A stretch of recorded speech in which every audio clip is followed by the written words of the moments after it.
डर एक एहसास में आपका स्वागत है। इस चैनल पर आपको सुनने को मिलती हैं डरावनी और सच्ची भूतिया कहानियाँ। तो अगर आपको ऐसी ही वीडियोस देखना पसंद है तो हमारे इस चैनल को सब्सक्राइब करना ना भूलें। तो अब बढ़ते हैं आज की कहानी की ओर।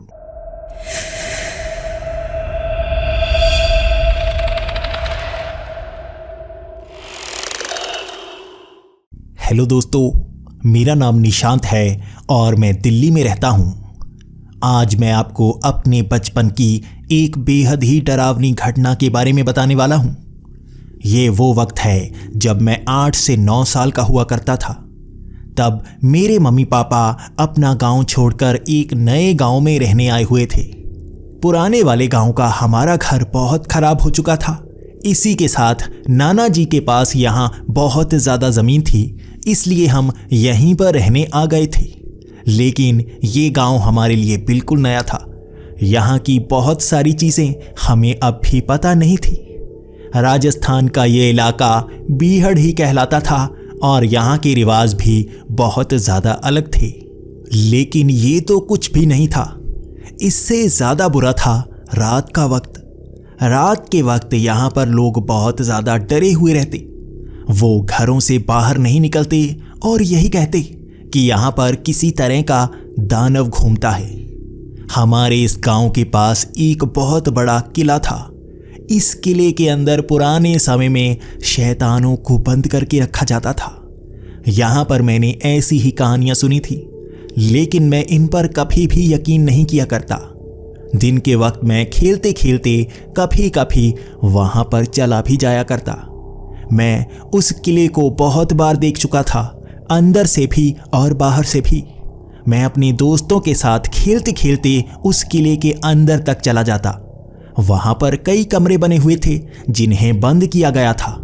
वहाँ पर भूल भुलैया थी, लेकिन हमें उसके बारे में ज़्यादातर पता ही था।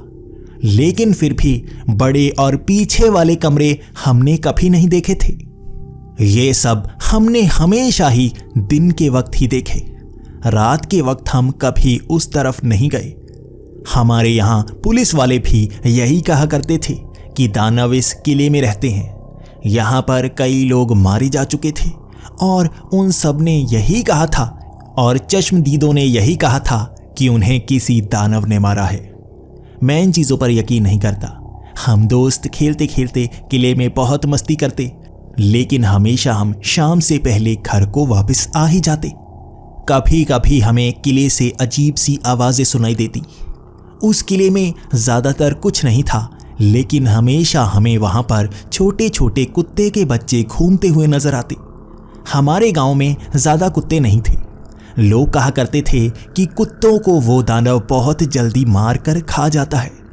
हमारे पूरे गांव में कोई भी कुत्ता किसी को देखने को नहीं मिलता, लेकिन इस किले में कई कुत्ते थे। शायद इस किले के अंदर वो दानव उन कुत्तों को नहीं मारता होगा। मैं तो यही सोचा करता था।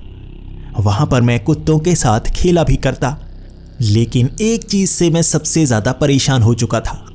पुराने वाले गांव में रात के वक्त भी मैं बहुत ज़्यादा खेला करता था, लेकिन यहाँ पर जैसे ही अंधेरा हो जाता लोग घरों के अंदर छिप जाते। बहुत सारे लोग बाहर आने से डरते थे, लेकिन कई लोग आते, वो सिर्फ यहाँ पर चौकीदारी के लिए ही निकलते। लेकिन इस किले की तरफ कोई नहीं आता। लेकिन एक बार कुछ ऐसा हुआ जिसने हमारे गांव को दहशत में डाल दिया। हमारे पड़ोस के गांव के बड़े बड़े जमींदार उस किले में रात के वक्त गए। वहां से बहुत सारी गोलियों की आवाज़ आई। लोगों का कहना था कि वो जमींदार उस किले से बहुत ज़्यादा नफरत किया करते थे। पुराने ज़माने से ही उनकी दुश्मनी राजघराने से थी, इसीलिए वो उस किले को तोड़ना चाहते थे और उसका खजाना भी लेना चाहते थे। बिल्कुल सही। लोग कहा करते थे उस किले के अंदर एक खजाना छिपा है जिसे कोई ढूंढ नहीं पाता। वो जमींदार भी उस खजाने को ढूंढना चाहते थे, लेकिन जब जब उस दानव की मुठभेड़ उन जमींदारों से हुई, उस दानव ने उन जमींदारों को बहुत बुरी तरह से मारा। लेकिन इस बार वो जमींदार बड़ी संख्या में इकट्ठा हो गए थे। वो उस किले में उस दानव को मारना चाहते थे। उस रात उस किले से बहुत ज्यादा गोलियों की आवाज आ रही थी। पूरे गांव वाले अपने घरों से निकल निकल कर उस किले की तरफ देख रहे थे। उस किले से आग की लपटें निकल रही थी, बहुत ज्यादा रोशनी निकल रही थी। उसे देखकर पूरे गांव वाले बहुत ज्यादा डरे हुए थे। आज कोई ना कोई नतीजा तो निकलने वाला था। उस किले में या तो वो दानव मरने वाला था या वो जमींदार। मैं हमेशा सोचा करता था वो जमींदारों के पास कितना पैसा है, कितने हथियार हैं, और वो बहुत बड़ी बड़ी गाड़ियों में घूमा करते थे। मैं हमेशा सोचा करता कि वो ही उस दानव को मार सकते हैं। ऐसे बुरे दानव को मर ही जाना चाहिए, उसे जिंदा रहने का कोई हक नहीं है। वो रात भी निकल गई और अगले दिन हमें बहुत ज़्यादा खबरें सुनने को मिली। उनका कहना था कि दानव बहुत ज़्यादा संख्या में थे और ज़मींदार भी काफ़ी ज़्यादा संख्या में थे। उनमें मुठभेड़ हो रही थी और दानव भी अपनी शक्तियों का इस्तेमाल कर रहे थे। दोनों में ज़बरदस्त मुठभेड़ हुई। वहाँ पर पुलिस भी पहुँच गई थी। वो गोलियों से उन दानवों को भूनना चाहते थे, लेकिन किसी तरह से वो दानव बचकर वहाँ से भाग ही गए। हमें तो यही पता चला था, लेकिन हमें इस बात की खुशी थी उन दानवों को वहाँ से भगा दिया गया था। लेकिन उस खजाने का क्या हुआ, हमें उसके बारे में ज़्यादा पता नहीं लगा। शाम के वक्त मैं फिर से उस किले में खेलने के लिए गया। मैं जानना चाहता था रात के वक्त क्या हुआ होगा। मैं उस किले में इधर उधर घूम रहा था और मैंने देखा वहाँ बहुत ज़्यादा पंजों के निशान थे। दीवारों पर बड़ी बड़ी खरोंचें थी। वहाँ पर गोलियों के निशान थे। वहाँ पर बहुत सारा असला गिरा पड़ा था। इसी के साथ वहाँ पर बहुत सारी चीज़ें गिरी पड़ी थी। लेकिन मैं ये सोचता रह गया कि नतीजा क्या निकला होगा। क्या सच में वो दानव यहाँ से गए? हमें अगर रात को सुरक्षा मिली तभी हम मान पाएंगे। अगर रात को किसी पर हमला हुआ तो हमें समझना होगा वो दानव फिर से यहीं पर मौजूद हैं। आज मैं अकेला था और इस किले में घूम रहा था। मेरे साथ कोई भी मेरा दोस्त आने को मान नहीं रहा था, इसलिए मैं अकेला आ गया। मैं इस किले में इधर उधर घूम रहा था। मैं उन कुत्ते के छोटे छोटे बच्चों को ढूंढ रहा था। वो मुझे कहीं नहीं मिल रहे थे। मैं देख रहा था कहीं गोलियों से उनको भी नुकसान तो नहीं हुआ। तो मैंने देखा आगे एक कुत्ता बहुत ज़्यादा जख्मी पड़ा था। उसके पास एक छोटा सा बक्सा भी पड़ा था। मुझे उस कुत्ते पर बहुत ज़्यादा तरस आ गया। मैं उस कुत्ते को बचाना चाहता था क्योंकि वो अभी जिंदा था। मैं उस भारी कुत्ते को किसी तरह से उठाकर अपने घर ले आया। मैं उसके साथ जो बक्सा पड़ा था उसे भी ले आया। मैंने उन कुत्ते के बच्चों और उस कुत्ते को कभी हाथ नहीं लगाया था। वो हमेशा काटने को दौड़ते थे, लेकिन अगर हम उसे दूर से खेलते तो वो कुछ नहीं कहते। आज मैंने अपने हाथों से उसे उठा लिया था और उसने मुझे काटा नहीं।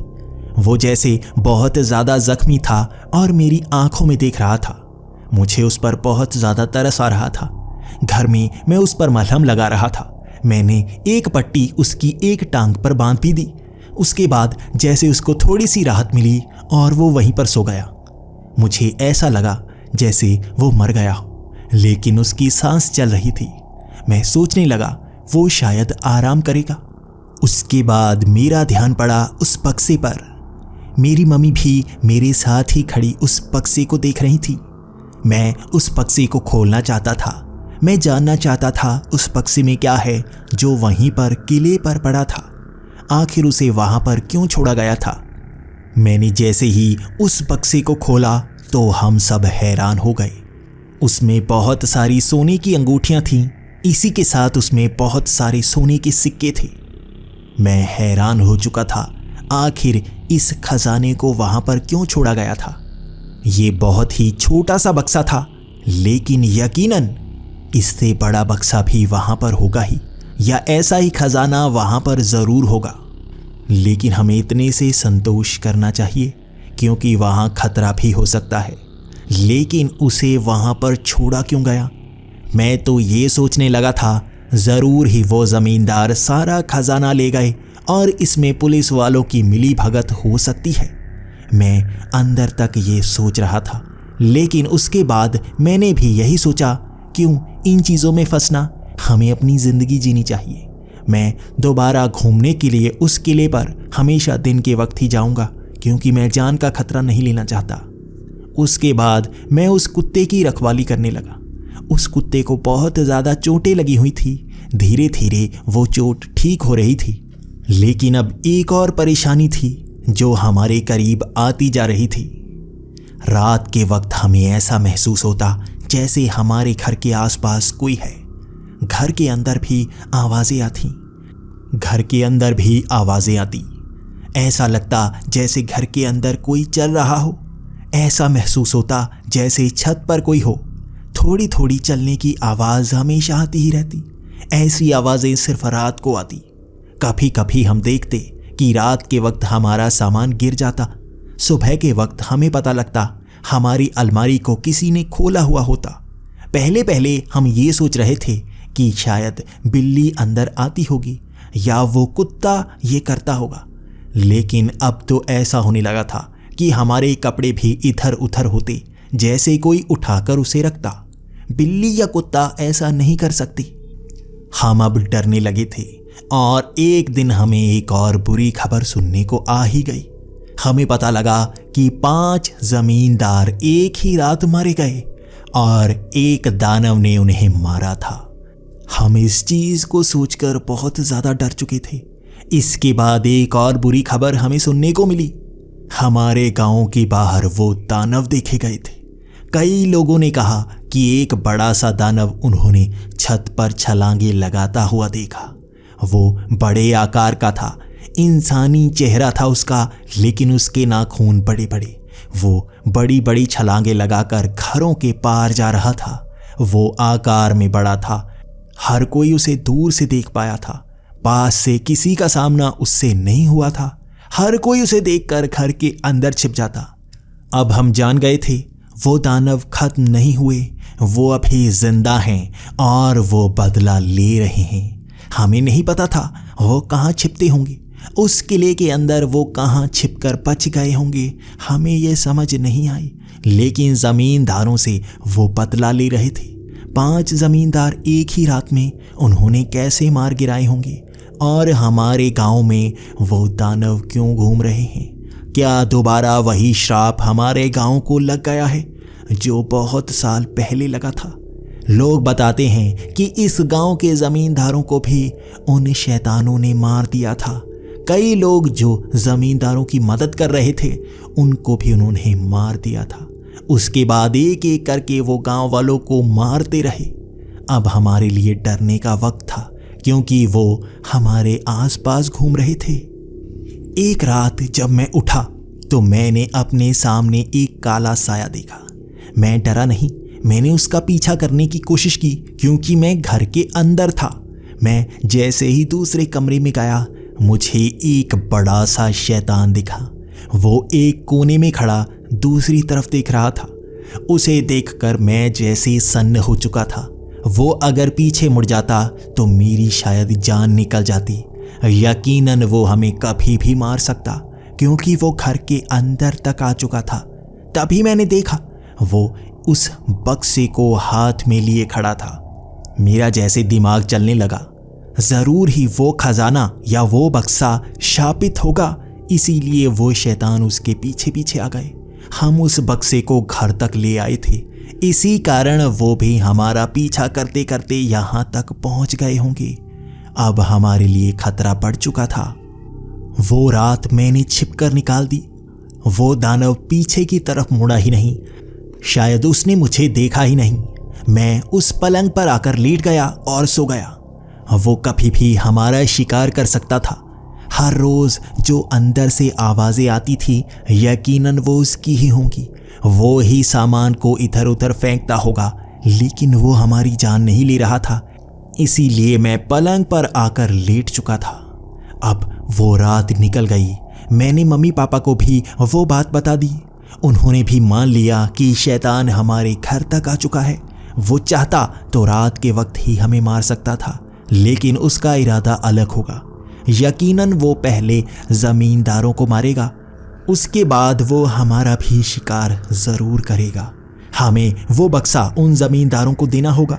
मैं उस बक्से को ढूंढ रहा था, वो अपनी जगह पर ही पड़ा था। मैं थोड़ा सा हैरान हो गया। रात के वक्त उस बक्से को उस दानव ने उठाया था, लेकिन वो उसे लेकर नहीं गया।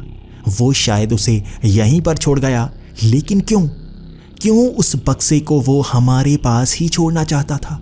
अगर वो खजाना है तो वो उसे ले जा सकता था। वो राजघराने के खजाने को इस तरह से किसी के घर में नहीं छोड़ सकता।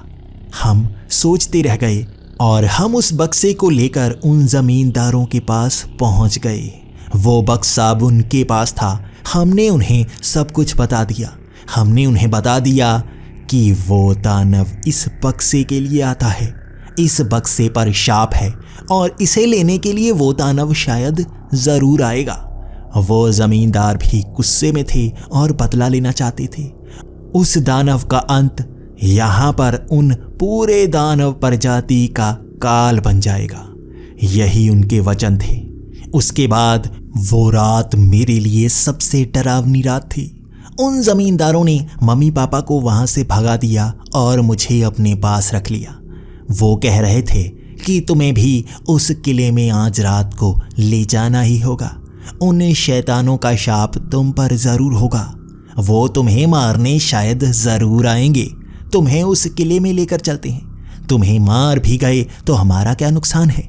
हम बस उन्हें मारेंगे। मैं आज उन ज़मींदारों का असली चेहरा पहचान गया था।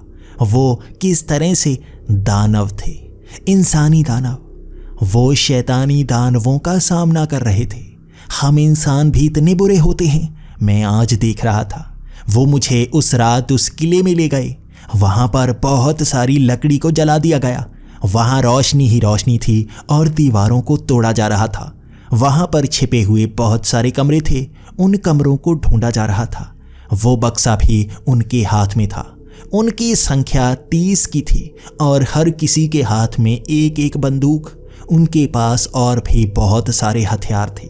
मैं बहुत ज़्यादा डरा हुआ था, क्योंकि शायद ये मेरी ज़िंदगी की आखिरी रात होती। ना तो वो दानव मुझे जिंदा छोड़ने वाला था और शायद ये भी मुझे बचाना नहीं चाहते होंगे। इन्हें तो वो खजाना चाहिए। हर कोई उस किले के अंदर एक जलती हुई मशाल को लेकर घुस चुका था। लकड़ियां बाहर जलाई गई थी और बाहर इतनी ज़्यादा रोशनी थी जैसे दिन हो। वो धुआं ऊपर को उठ रहा था। मैं सोच रहा था कल रात क्या हुआ होगा। इसी तरह से लकड़ियों को जलाया गया होगा। बहुत सारी आग उठी होगी। वो धुआं हमें उस गांव से नजर आया होगा। यहाँ पर दोबारा वही हो सकता है, लेकिन आज क्या होने वाला है ये मैं सोच रहा था। अलग अलग कमरे में अलग अलग जमींदार घेरा बनाकर गए हुए थे। वो उसे ढूंढ रहे थे। मुझे बिल्कुल बीच वाले कमरे में ले जाया गया था। तभी चारों तरफ से गोलियों की आवाज़ें सुनाई देने लगी। गोलियों की आवाज़ों के साथ साथ चीखने की आवाज़ें भी आ रही थी। ये उन ज़मींदारों की चीखें थी जो अलग अलग कमरों से आ रही थी। यकीनन वो दानव वहाँ पर आ चुके थे और वो मारने की कोशिश कर रहे होंगे। वो ज़मींदार बचने के लिए गोलियां चला रहे थे और उनकी चीखें निकल रही थी। शायद वो दानव बहुत शक्तिशाली होंगे। तभी हमने देखा बाहर से रोशनी कम होती गई। उस आग को बुझाया जा रहा था। बड़ी ही तेजी से बाहर जल रही लकड़ियां बुझती जा रही थी। शायद पानी डालकर उसे बुझाया जा रहा था, जिस कारण रोशनी कम होती जा रही थी। वैसे भी आज की रात अमावस की रात थी और इस अंधेरे में हमें बहुत परेशानी होने वाली थी। हर किसी के हाथ में जलती हुई मशाल एक रोशनी का सोर्स बन रहा था, लेकिन वो भी कम होता जा रहा था। सारी जलती हुई लकड़ियों को बुझा दिया गया और वहाँ पर पूरी तरह से अंधेरा हो चुका था। हमारी जलती हुई मशालें भी धीरे धीरे कम हो रही थी, क्योंकि एक एक करके ज़मींदारों की मौत होती जा रही थी। 30 की भीड़ कब 5 की रह गई हमें पता ही नहीं चला। वहाँ आवाज़ें लगाकर सबको बुलाया गया ताकि सब एक कमरे में इकट्ठा हो जाएं, और वहाँ सिर्फ 5 लोग थे। वो बता रहे थे कि इस तरह से शैतान आसपास से हमला कर रहे हैं। बचने का कोई रास्ता नहीं बचा। तभी मैंने अपनी आंखों के सामने से उस दानव को भागते हुए देखा। वो दानव एक एक करके उन 5 जमींदारों को मार गया। उसका आकार इतना ज्यादा बड़ा था कि मैं वहीं सन्न खड़ा था। मैं जमींदारों को इस तरह से मरता हुआ देख रहा था। उनकी गोलियां भी उस दानव का कुछ नहीं बिगाड़ रही थी, क्योंकि वो इतनी तेजी से हिल रहा था कि निशाना सही नहीं लग रहा था। मैं जानता था मेरी बारी अगली थी। उस दानव ने एक एक करके सबको इतनी बेरहमी से मारा। उनके धड़ सर से अलग कर दिए, उनके हाथ पैर भी जैसे खींच कर तोड़ दिए। वो तड़प तड़प कर मरे और मैं वहीं पर सन्न खड़ा एक मशाल लिए डर रहा था। एक छोटा सा बच्चा क्या कर सकता है? इतने बड़े बड़े हथियारों के साथ वो जमींदार यहाँ पर कुछ नहीं कर पाए, तो मैं क्या कर सकता हूँ? वो दानव धीरे धीरे चलता हुआ मेरे पास आ चुका था। मैं अब मरने का इंतजार कर रहा था और मैं थर थर कांप रहा था। मैं हाथ जोड़कर खड़ा हो गया ताकि मेरी मौत ज़्यादा दर्दनाक ना हो। मैं जानता था वो मुझे छोड़ने नहीं वाला, लेकिन वो जैसे ही मेरे पास पहुंचा, उसने आंखों में आंखें डाल मेरी तरफ देखा। मैं उन आंखों को पहचान रहा था, लेकिन मुझे याद नहीं आ रहा था उन आंखों को मैंने पहले कहाँ देखा है। वो दानव कैसे मैं पहले देख सकता हूँ? क्या वो हमारी जान पहचान वाला कोई इंसान है? वो कौन है? उन आंखों को मैं पहचानता रह गया, लेकिन मैं पहचान नहीं पाया। तभी उसने आकार बदला। उसने उस कुत्ते का आकार ले लिया। ये वही कुत्ता था जिसको कल मैंने बचाया था। ये वही कुत्ता था जिसके साथ इस किले में मैं खेला करता था। अब मुझे पूरी कहानी याद आ रही थी। ये यकीनन भेड़िया मानव होंगे जो दानव के आकार में आ जाते हैं। रात के वक्त ये इसी आकार में रहते हैं और यकीनन ये इस खजाने की रक्षा करते होंगे। उस मुठभेड़ में शायद ये बच गया और मैंने खोदे से बचाया। मैं अब और ज़्यादा डर रहा था, लेकिन उसके बाद उसने फिर से आकार बदला। वो इंसानी आकार में आ चुका था, बिल्कुल भी डरावना नहीं, जैसे मेरे सामने कोई और ही खड़ा हो। ये एक बुजुर्ग इंसान था और वो मेरी तरफ ताके जा रहा था। मैं थर थर कांप रहा था, तो उसने ही बोलने में भलाई समझी। वो बोला, बच्चे, डरने की ज़रूरत नहीं। तूने तो मेरी मदद की है। तुझे नुकसान कैसे पहुंचा सकता हूं? हम किसी को नुकसान नहीं पहुंचाते जो हमसे दूर रहते हैं। हम उन्हीं को नुकसान पहुंचाते हैं जो हमें नुकसान पहुंचाना चाहते हैं।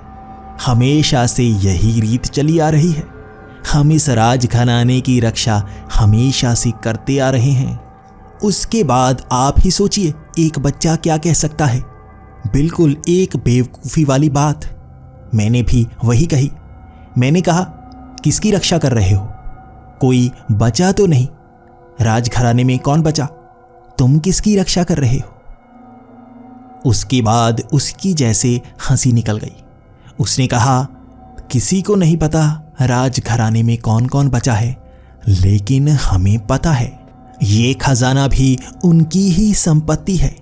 वो अब भी दुनिया के अलग अलग हिस्सों में रह रहे हैं। उन्हें बचाने के लिए वहां पर भगा दिया गया। तुम्हें पता है हमारे सबसे करीब कौन है? वो तुम हो। तुम भी इस राजघराने का हिस्सा हो, इसीलिए तुम्हें भी थोड़ा सा हिस्सा दिया गया। मैं मरते वक्त तुम्हारे पास पहुंच गया था। मुझे आस नहीं थी कि तुम मुझे बचाओगे। तुम्हें तो कुछ पता भी नहीं, लेकिन राजघराने का खून हमेशा से अच्छा ही रहा, इसलिए तुमने मेरी रक्षा की। तुम इस खजाने का इस्तेमाल कर सकते हो। यकीनन तुम भी वही करोगे जो हमेशा से राजघराना करता आया है।